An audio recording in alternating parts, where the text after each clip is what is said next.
Durante a corrida, os discípulos do Hippo revelam seu maior desejo, o que desperta uma grande insegurança que é acalmada ao lembrar do seu passado. Isso e muito mais logo depois da vinheta.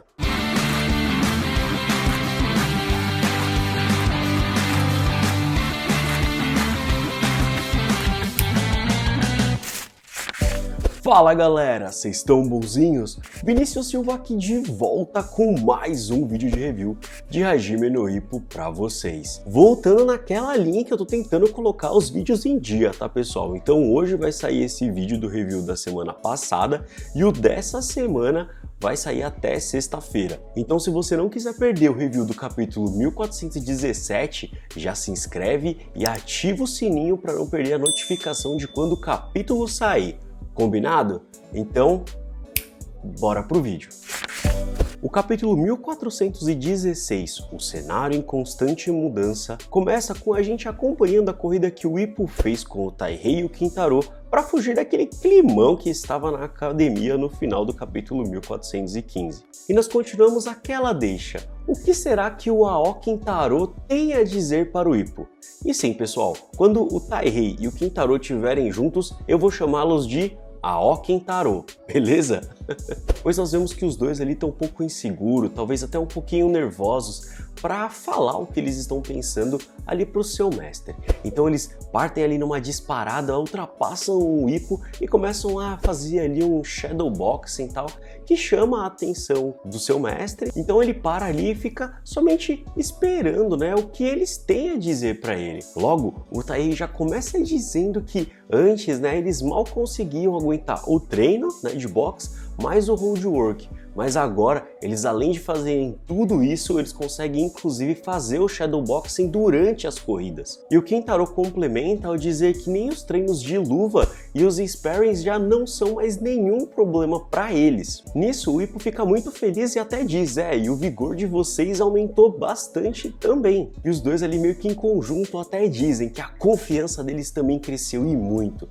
Então o Ippo fica bastante feliz, né, ao perceber que de repente era isso que eles estavam falando, e vendo que a conversa tá tomando um rumo que eles não queriam, os dois dizem assim, não, como se estivesse falando, não é exatamente isso que a gente quer falar para você. Então eles retomam a conversa, já partindo para a direção que eles queriam, né? Então eles começam dizendo que todos ao redor deles estão subindo de nível, sabe? Estão melhorando, estão se aprimorando, e ao assistir aquela luta de nível mundial, né, do Wally contra o Ricardo, a gente percebe que eles também têm vontade de brilhar, sabe? De conquistar um espaço nesse circuito do boxe. Então a gente percebe que o Ippo fica um tanto nervoso pelo rumo que a conversa tá tomando, e ele acaba até perguntando, mas só tem um problema, né? Vocês não são profissionais. E é aí que a gente vê o exato ponto que eles queriam que a conversa chegasse.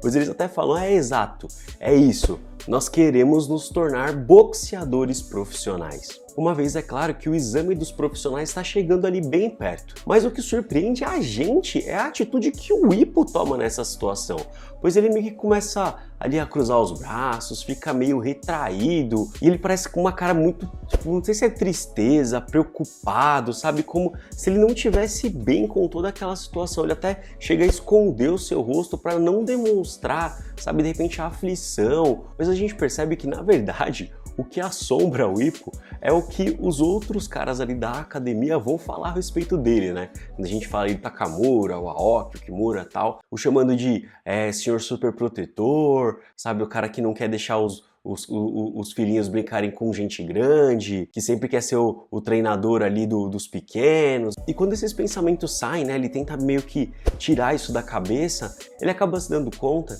que para ele seria melhor que os seus discípulos tivessem pelo menos mais uns 20 anos de treino, pois isso garantiria a vitória deles.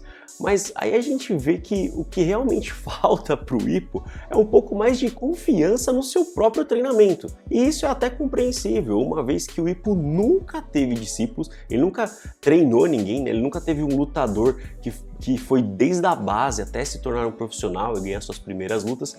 Então é normal que ele se sinta um tanto apreensivo com essa situação. Até aí até entendo que o Ippo passou ali e tudo mais, mas mesmo com tudo isso, né, com todos esses pensamentos negativos que passam ali na cabeça dele, ele acaba dizendo: vamos, Mas ele diz tão baixinho, né, que o Aokintaro até fala, desculpa, a gente não ouviu, você pode falar?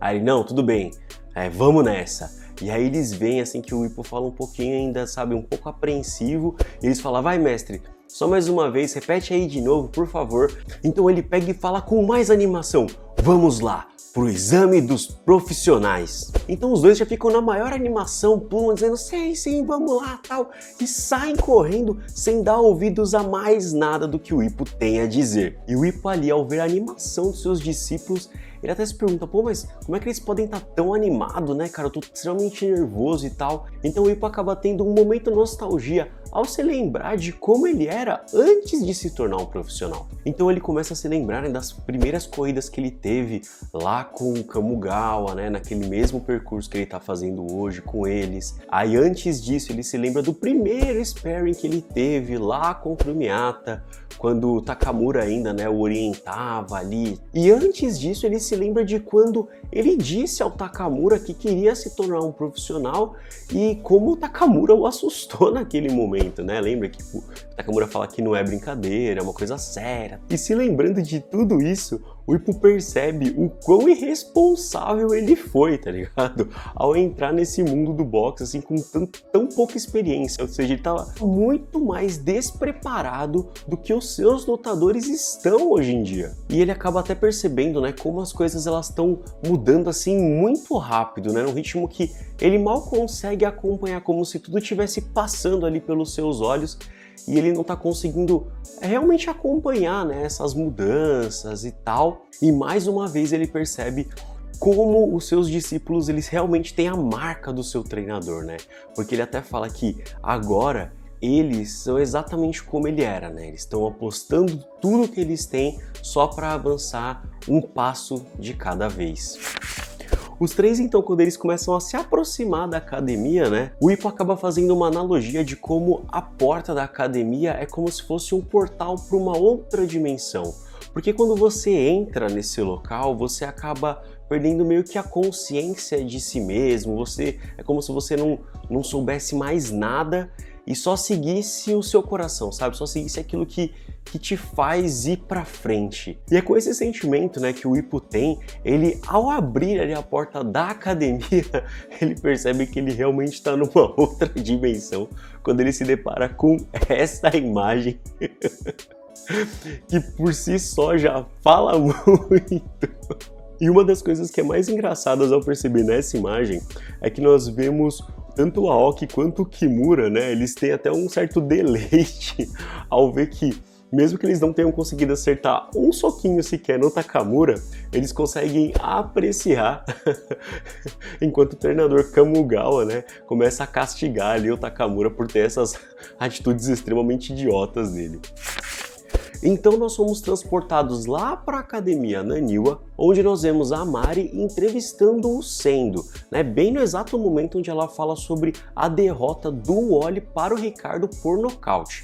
Ela até chega a questionar o Sendo, né, se ele se sente confiante depois de ter visto uma derrota tão de perto e se ele consegue enxergar um caminho ali, né, para derrotar o campeão invencível. Guarda essa palavra, hein? Pois o Sendo, né, ele já começa dizendo que não somente aquela derrota, mas todos os oponentes que o Ricardo demonstrou lhe mostraram o caminho para ele vencer. Até porque invicto não quer dizer invencível, apenas que ele ainda não lutou contra o Sendo.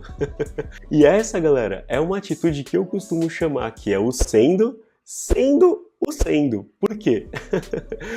Esse tipo de atitude, né, extremamente confiante, extremamente convicta da vitória, é uma coisa que a gente vê assim, até com um pouco ar de deboche, vinda somente do Sendo, galera. Eu sei que a gente pode até comparar um pouco ali com a questão do Wally, né, sabendo, eu vou vencer essa, tal, mas galera, tipo, do jeito que o Sendo fala, cara, é como se ele realmente fosse vencer o Ricardo, não é verdade?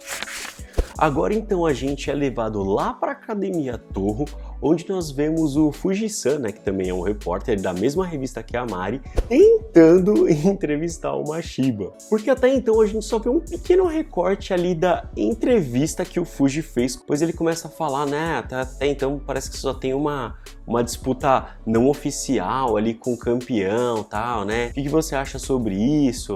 Aí ele continua falando, tipo, o campeão é muito forte, tal, tenho certeza que você até já ouviu falar sobre ele e tal, deu uma pesquisada, e o Mashiba nada. E aí a gente vê o quanto o Fuji odeia, tá ligado? Ir falar com o Mashiba ou tentar entrevistar ele, porque pelo visto é muito mais fácil você falar com uma porta do que ter uma resposta do Mashiba, não é mesmo? E o Fuji continua tentando ali uma resposta do Mashiba, e ele continua perguntando, mas o que você quer exatamente, né? Falou, ou melhor, o que você está aspirando, o que você pretende com essa luta.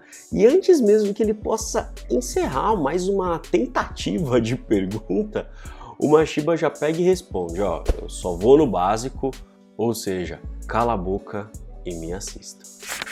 E é isso, galera, mais um vídeo de review para vocês. E se vocês curtiram o vídeo, gostaram das informações, deixa seu like aí e comenta. O que vocês acham que é mais fácil? O Mashiba dar uma entrevista decente ou o Ippo acabar ficando com a Kumi? Eu me chamo Vinícius Silva, fico por aqui, abraço.